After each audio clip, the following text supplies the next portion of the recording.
What do you consider your team today, besides undefeated and winners of the Fiesta Bowl? Well, that I don't know if anything besides that. We just co-national champs. No, we're not playing in that game, and so we really haven't gone there. But we got a heck of a team. Kids have played hard. I think as coaches, those are the things that we kind of pay attention to, and I think we'll be ranked as high as we've ever been ranked. But hey, we're not in the big dance, and that's just kind of how it is right now. Would you wear a national championship T-shirt on campus that said, Boise State national champs? Don't get that started, because there may be one showing up at the office. Oh, I know that. There will be. You know what you should do, Coach? Is I would make up championship rings for your guys. Well, they're going to get some nice championship rings. They're going to get their WAC champion rings, their Fiesta Bowl championship rings, and so national title rings. You need to do that. You guys know this as well as I do. I mean, hey, we have a national championship game, and that's kind of how it is. And yeah, but you have no chance to play in it, though, Chris.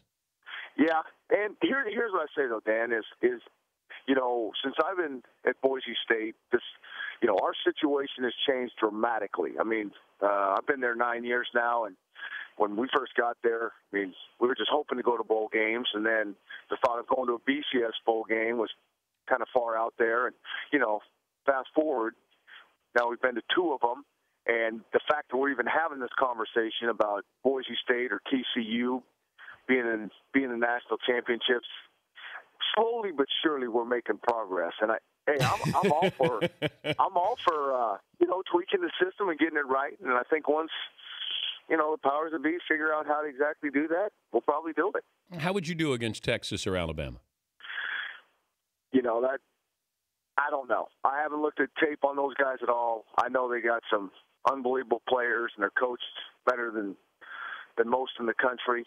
And so I really can't really say that because I haven't seen them at all. But I know it'd be a dogfight. But you'd like to take your chance. Well, I think if you could get it all worked out, the thing that's interesting too is that would be our 15th game, and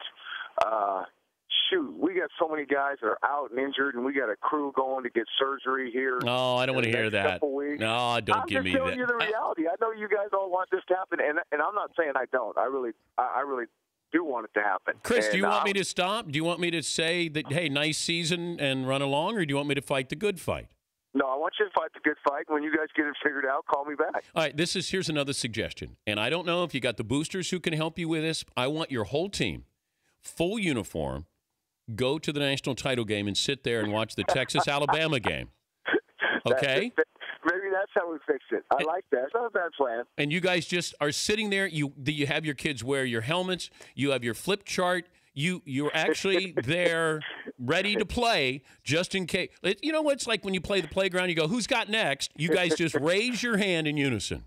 I like it. We'll have them all sitting there with mouthpieces in, and don't take your helmet off or unbutton it for the whole game. If you were going to schedule Texas or Alabama for a regular season game, what would the response be? Well,